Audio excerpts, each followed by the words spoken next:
وجاءت سيارة فأرسلوا واردهم فأدلى دلوه قال يا بشرى هذا غلام وأسروه بضاعة والله عليم بما يعملون۔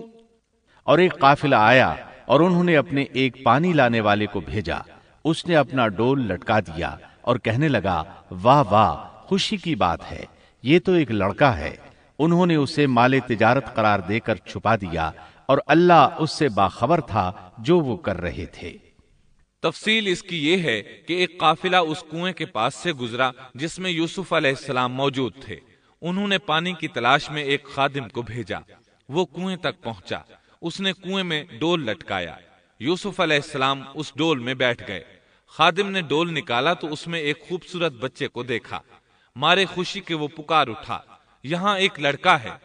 اس زمانے میں غلاموں اور لونڈیوں کی تجارت ہوتی تھی، انہیں خوف محسوس ہوا کہ کہیں یہ لڑکا ان سے چھن نہ جائے۔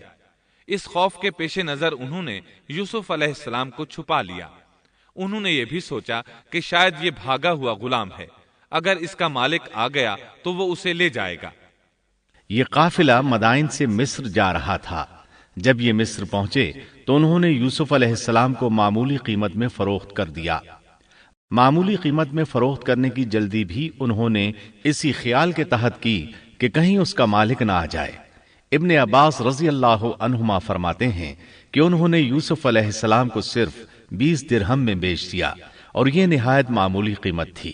آیت نمبر 21 میں ہے وقال الذي اشتراه من مصر لامرأته أكرمي مثواه عسى أن ينفعنا أو نتخذه ولدا۔ مصر والوں میں سے جس نے اسے خریدا تھا اس نے اپنی بیوی سے کہا کہ اسے بہت عزت و احترام کے ساتھ رکھو، بہت ممکن ہے کہ یہ ہمیں فائدہ پہنچائے یا اسے ہم اپنا بیٹا ہی بنا لیں۔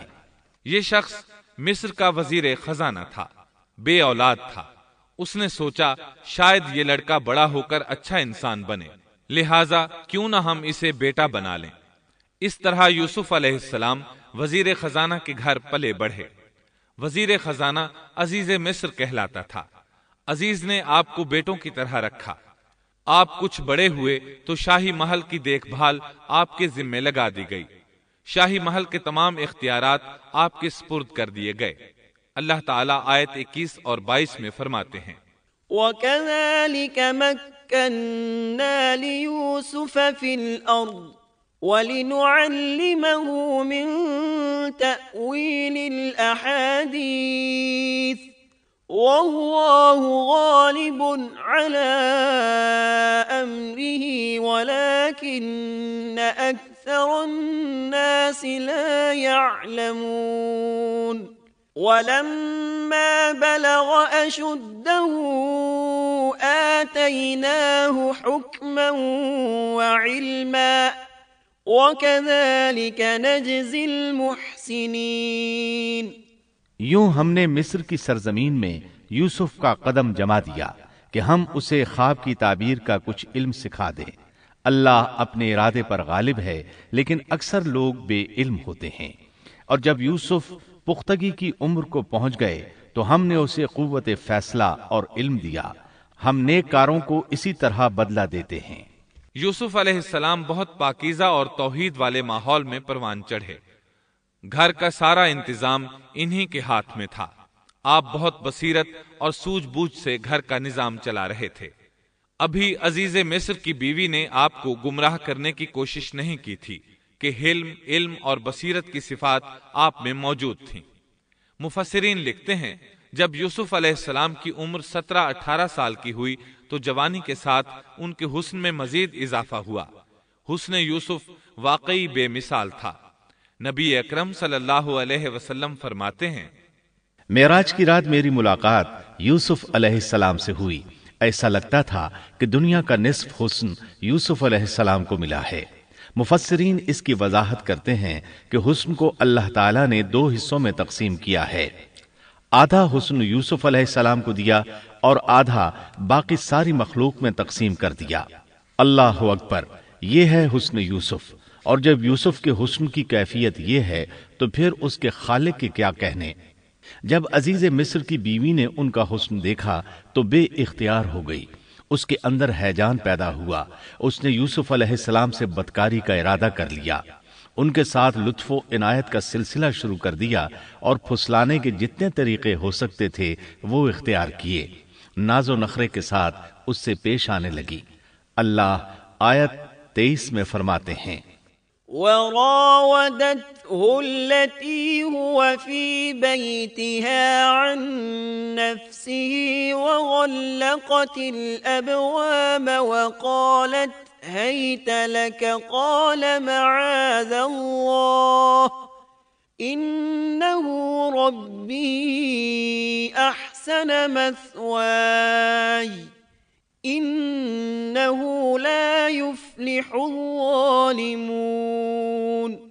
اس عورت نے جس کے گھر میں یوسف تھے یوسف کو بہلانا پھسلانا شروع کیا کہ وہ اپنے نفس کی نگرانی چھوڑ دے اور دروازے بند کر کے کہنے لگی، لو آ جاؤ۔ یوسف نے کہا، اللہ کی پناہ، وہ میرا رب ہے، مجھے اس نے بہت اچھی طرح رکھا ہے، بے انصافی کرنے والوں کا بھلا نہیں ہوتا ہے۔ مطلب یہ کہ آخر نوبت یہاں تک پہنچ گئی کہ ایک دن اس نے سارے دروازے بند کر لیے اور کہنے لگی، آئیے یوسف، میں نے یہ زیب و زینت آپ کے لیے کی ہے۔ یوسف علیہ السلام فرمانے لگے، اللہ کی پناہ، یہ ناممکن ہے، میں ایسا نہیں کر سکتا۔ کیا میں اپنے مالک کی گھر والی سے بدکاری کروں جس نے مجھے اپنے بیٹوں کی طرح ناز و نعمت میں رکھا؟ یہ بہت بڑا ظلم ہے اور ظالم لوگ فلاح نہیں پا سکتے۔ آپ نے فوراً انکار کر دیا، اس لیے کہ آپ صاحب علم تھے، صاحب حلم تھے، بادشاہ کے مقام اور مرتبے کو جاننے کے ساتھ برائی کے نقصانات سے بھی باخبر تھے، خود صاحب فضل تھے اور اہل فضل کے مقام و مرتبے سے بھی واقف تھے۔ قرآن کریم کی آیات آپ کی طہارت اور پاکیزگی بیان کر رہی ہیں۔ آیت 24 میں ہے، وَلَقَدْ هَمَّتْ بِهِ وَهَمَّ بِهَا لَوْلَا أَن رَّأَىٰ بُرْهَانَ رَبِّهِ۔ اس عورت نے یوسف کا قصد کیا اور یوسف اس کا قصد کرتے اگر وہ اپنے پروردگار کی دلیل نہ دیکھتے۔ یوسف علیہ السلام نے اس کا ارادہ نہیں کیا، یہاں تک کہ اللہ تعالیٰ کی مہربانی سے ان کے دل میں اس گناہ کا خیال تک نہیں آیا۔ اللہ تعالیٰ نے آخر آپ کو علم بھی دیا تھا اور حلم بھی۔ آپ بادشاہ کے مرتبے سے واقف تھے، نیک تھے، جانتے تھے زانی کبھی فلاح نہیں پا سکتا، بلکہ آپ نے تو فوراً کہہ دیا، اللہ کی پناہ، میں ایسا ہرگز نہیں کر سکتا۔ اتنی بڑی آزمائش میں ان کے دل میں خیال آنا ممکن تھا، جیسا کہ سخت گرمی اور پیاس کی حالت میں کسی کو ٹھنڈے پانی کا گلاس ملے تو دل میں پانی پی لینے کا خیال ضرور آتا ہے، لیکن پھر یاد آتا ہے کہ وہ روزے سے ہے۔ لیکن یوسف علیہ السلام کے دل میں تو اتنا سا خیال بھی نہیں آیا۔ اس کی وجہ یہ تھی کہ آپ نے اپنے رب کی دلیل دیکھی تھی۔ وہ دلیل کیا تھی، اس بارے میں مفسرین کے مختلف اقوال ہیں۔ بعض کہتے ہیں آپ نے جبرائیل علیہ السلام کو دیکھا، بعض کہتے ہیں آپ نے یعقوب علیہ السلام کو دیکھا، وہ انہیں انگلی کے اشارے سے منع کر رہے تھے۔ بعض نے لکھا ہے کہ آپ نے دروازے پر یہ لکھا دیکھا تھا، إِنَّهُ كَانَ فَاحِشَةً وَسَاءَ سَبِيلًا۔ بے شک زنا بڑی بے حیائی اور بہت ہی بری راہ ہے۔ بہرحال یہ مفسرین اور مورخین کے اقوال ہیں، اس بارے میں کوئی صحیح حدیث نہیں ملتی۔ اتنا ہے کہ آپ نے کوئی ایسی چیز دیکھی ضرور تھی جس کی بنا پر آپ کو خیال تک نہ آیا، اور برہان اللہ ہی کی طرف سے تھی، اس نے انہیں سوچنے بھی نہ دیا۔ اللہ آیت نمبر 24 میں فرماتے ہیں، كَذَلِكَ لِنَصْرِفَ عَنْهُ السُّوءَ وَالْفَحْشَاءَ إِنَّهُ مِنْ عِبَادِنَا الْمُخْلَصِينَ۔ اس طرح ہم نے انہیں اس برائی اور بے حیائی سے بچا لیا کیونکہ وہ ہمارے مخلص بندوں میں سے تھے۔ اللہ نے آپ کو صرف زنا سے نہیں برائی سے بھی بچا لیا۔ یہ اس بات کی دلیل ہے کہ آپ نے ارادہ تک نہیں کیا۔ پھر اسی آیت میں اللہ نے آپ کو اپنا برگزیدہ بندہ فرمایا، اور یہ ممکن ہی نہیں کہ کوئی انسان اللہ کے برگزیدہ بندوں میں سے بھی ہو اور پھر کفر بھی کرے، ہرگز ممکن نہیں۔ انبیاء ایسی باتوں سے پاک رہتے ہیں۔ عزیز مصر کی بیوی نے اصرار کیا، آپ کو مجبور کیا اور لگی چمٹنے تو یوسف علیہ السلام وہاں سے بھاگے۔ عزیز کی بیوی آپ کے پیچھے بھاگی۔ اللہ تعالیٰ نے آیت 25 میں اس واقعے کو یوں بیان فرمایا ہے، واستبق الباب وقدت قميصه من دبر وألف يا سيدها لدى الباب قالت ما جزاء من أراد بأهلك سوءا إلا أن يسجن أو عذاب أليم۔ اور دونوں دروازے کی طرف دوڑے، اور اس عورت نے یوسف کا کرتا پیچھے کی طرف سے کھینچ کر پھاڑ ڈالا، اور دروازے کے پاس ہی عورت کا شوہر دونوں کو مل گیا، تو کہنے لگی جو شخص تیری بیوی کے ساتھ برا ارادہ کرے بس اس کی سزا یہی ہے کہ اسے قید کر دیا جائے یا اور کوئی دردناک سزا دی جائے۔ سیدنا یوسف علیہ السلام خود کو بچانے کے لیے دروازے کی طرف دوڑ پڑے تھے، یہ پیچھے دوڑی، دروازہ بند تھا۔ ابھی آپ دروازہ کھولنے کی کوشش کر رہے تھے کہ اس نے پیچھے سے آپ کی قمیص پکڑ لی۔ جھٹکا جو لگا تو قمیص پیچھے سے پھٹ گئی۔ اسی دوران دروازہ کھل گیا اور عزیز مصر اندر داخل ہوا۔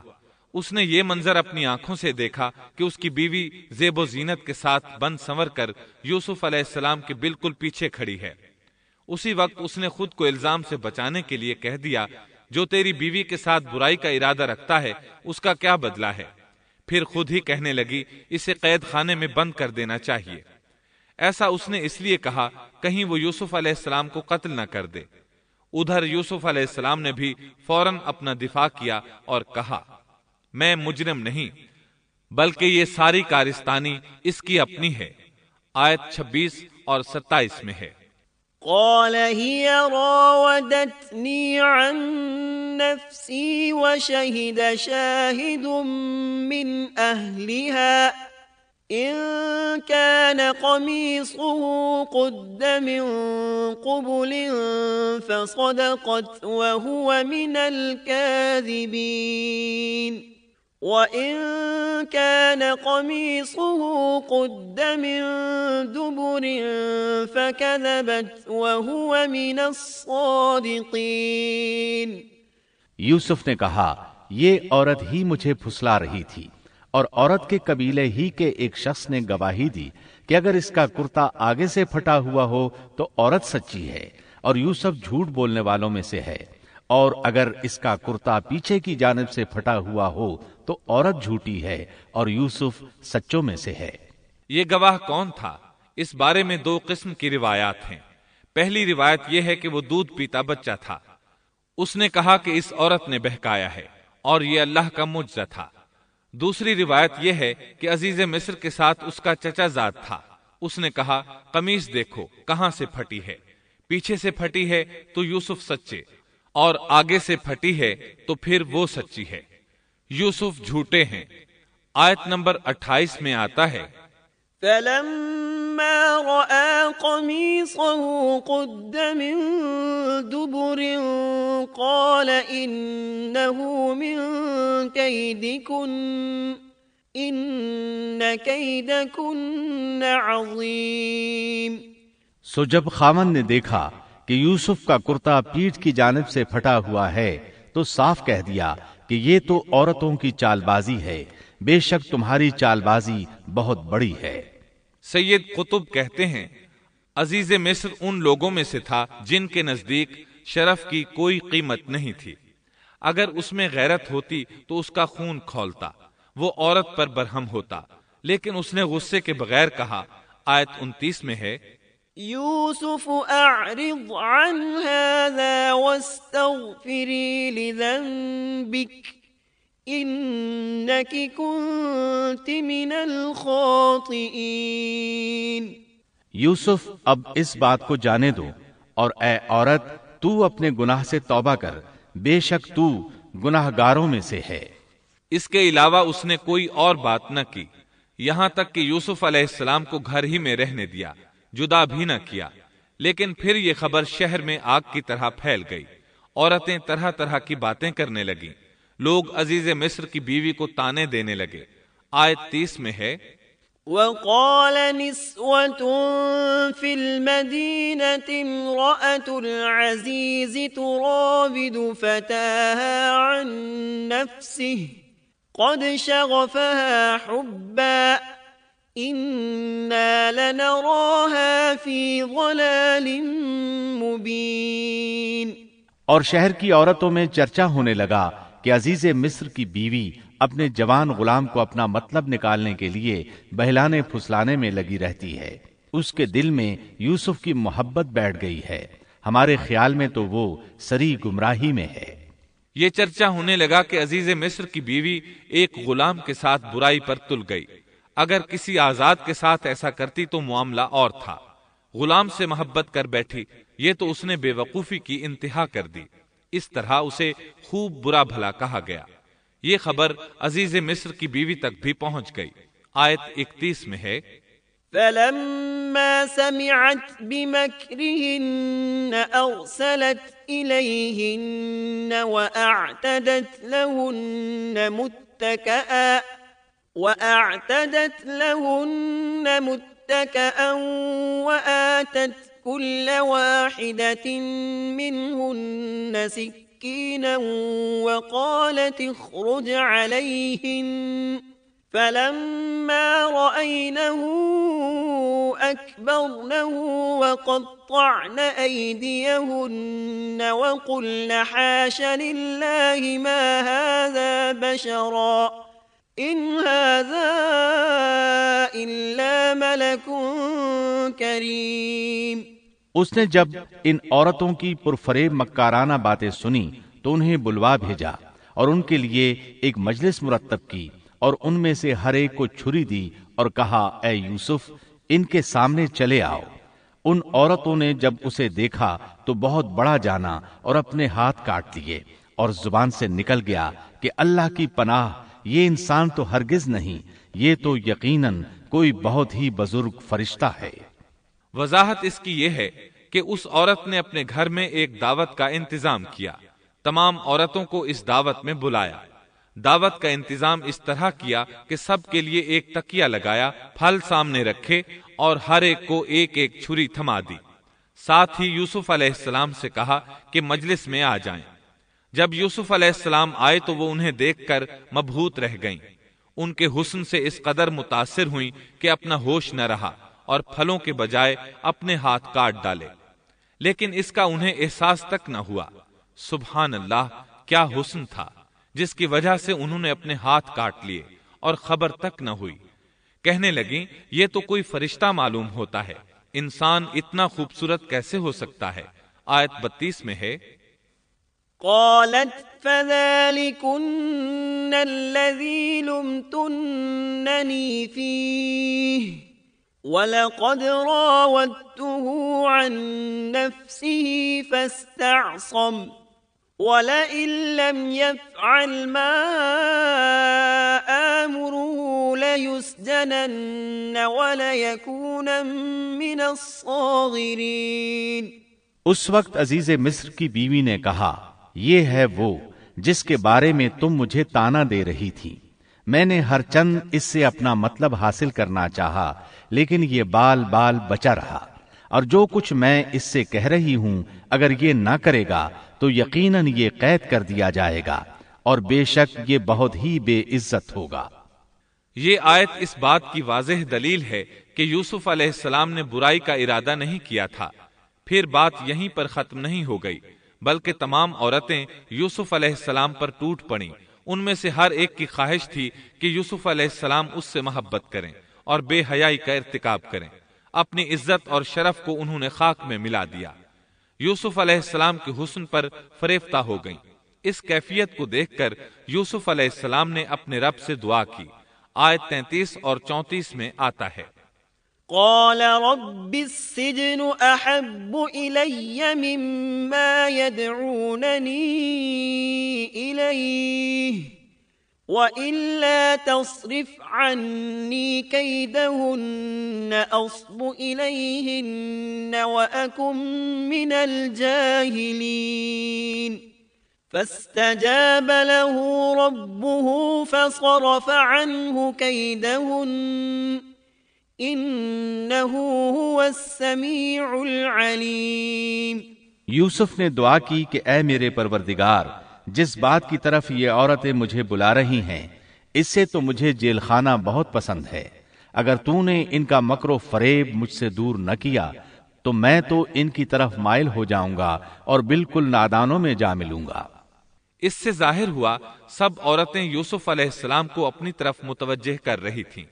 انہوں نے ہر طریقہ اختیار کیا لیکن یوسف علیہ السلام نے کسی ایک کی طرف توجہ نہ دی۔ اللہ نے انہیں بچا لیا اور عورتوں کی چال کو ناکام بنا دیا۔ اس واقعے کی خبر بھی لوگوں میں پھیل گئی۔ عزیز مصر کی بیوی کو پتہ چل گیا کہ یہ خبریں پورے شہر میں پھیل گئی ہیں اور لوگ اسے ہی قصوروار ٹھہرا رہے ہیں۔ تب وہ اپنے خاوند کے پاس گئی، اس سے کہا اب کیا کیا جائے؟ سب لوگ مجھے ہی الزام دے رہے ہیں، معاملہ بہت پھیل گیا ہے، اس بات کو دبانے کے لیے کچھ کرنا چاہیے۔ عزیز مصر نے کہا پھر کیا کیا جائے؟ آخر آپس میں مشورہ ہوا، دونوں اس پر متفق ہو گئے۔